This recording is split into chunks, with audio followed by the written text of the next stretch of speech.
రాతి కొండలుగా పిలుచుకునే ఆ కొండలపై ఓంకారనాద ధ్వని మార్మోగుతోంది. అక్కడికి వచ్చే భక్తులు కొండ చుట్టూ చేరి చప్పట్లు కొట్టినా కేకలు వేసినా రాతి కొండపై నుండి జలధార పుట్టుకు వచ్చి అందరినీ ఆశ్చర్యపరుస్తుంది. చప్పట్లు కొడితే కొండల నుండి నీటి జలధార రావడమేంటని ఆశ్చర్యపోతున్నారా? ఈ వింత దృశ్యం ఎక్కడో బద్రీనాథ్ పుణ్యక్షేత్రం మహత్యం అనుకుంటున్నారా? అయితే పొరపడ్డట్లే. ఈ విషయాలు తెలుసుకోవాలంటే తెలంగాణలోని మంచిర్యాల జిల్లాకు వెళ్లాల్సిందే.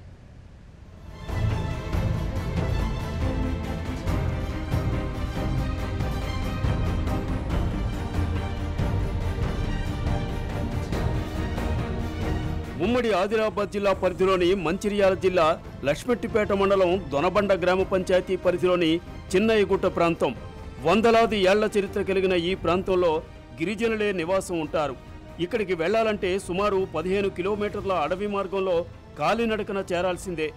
ఈ ప్రాంతంలో చెట్ల మధ్యలో గతంలో ఓ శివలింగం ఉండేదని, ఈ శివలింగాన్ని ఇక్కడి గిరిజనులే పూజారులుగా వ్యవహరించి పూజలు చేసేవారని స్థానికులు చెబుతారు.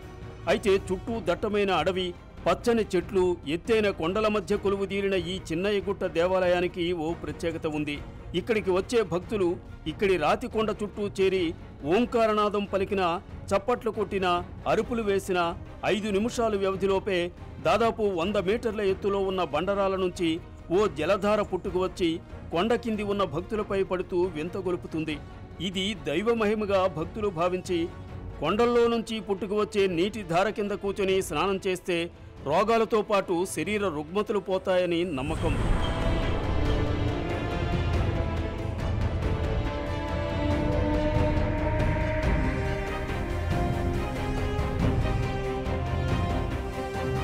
బండరాల నుంచి పుట్టుకు వచ్చే ఈ వింత నీటి జలధార ఏడాది పొడవునా భక్తుల చప్పట్లతో ఉబ్బికి వస్తూ ఇక్కడికి వచ్చేవారికి వింత అనుభూతి కలిగిస్తుంది. అయితే చప్పట్లు కొట్టడం మానివేసిన 5 నిమిషాల వ్యవధిలోపే నీటి ధార ఆగిపోతుంది. కొద్దిసేపటికే ఆ ప్రాంతమంతా ఎండిపోయినట్లు కనిపిస్తుంది.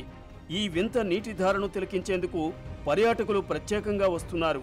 అయితే ఈ ప్రాంత రైతులు సైతం విత్తనాలు వేసుకునేటప్పుడు, అదేవిధంగా పంట కోతకు వచ్చే దశలో ఇక్కడ నీటిని తీసుకువెళ్లి పొలాల్లో చల్లితే మంచి పంట దిగుబడులు వస్తాయని ఇక్కడి రైతుల్లో నమ్మకం. కొండ కింద ఉన్న దేవర ఆలయాల్లో సైతం ఇక్కడికి వచ్చే భక్తులు ప్రత్యేక పూజలతో పాటు కోళ్లు, మేకలు బలులు ఇవ్వడం ఇక్కడ ఆచారంగా కొనసాగుతోంది. అక్కడ కొడతా ఉంటే ఇట్లా చప్పట్లు ఎట్లా చప్పట్లు కొడితే అట్లాట్టుగా మంచి విచిత్రమైనట్టుగా అక్కడ ఏది మీద నుంచి మనసు పడ్డట్టు, వర్షం పడ్డట్టు పడుతాయి. ఇక్కడికి రావడానికి మాకు చాలా చాలా ఇష్టము. దీనికి మేము రైతులము అందరము కలిసి ఇతరులు సుగా వచ్చి మంచి మొక్కులు పెట్టించుకొని మేము ఇష్టం పడతాం కాబట్టి మాకు ఇక్కడ చాలా సంతోషము.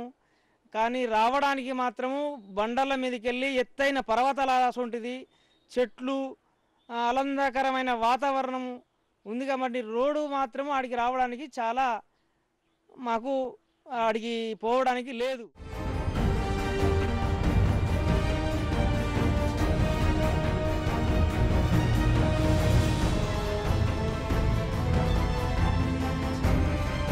అయితే చప్పట్లు కొడితే బండరాల నుండి వచ్చే జలధార వింతను, ప్రకృతి సోయిగాలను వీక్షించేందుకు వచ్చేవారి కోసం ప్రభుత్వ పరంగా ఇక్కడ వస్తువులు కల్పించి అభివృద్ధి పరిస్తే మంచి పర్యాటక కేంద్రంగా మారుతుందని స్థానికులు కోరుతున్నారు.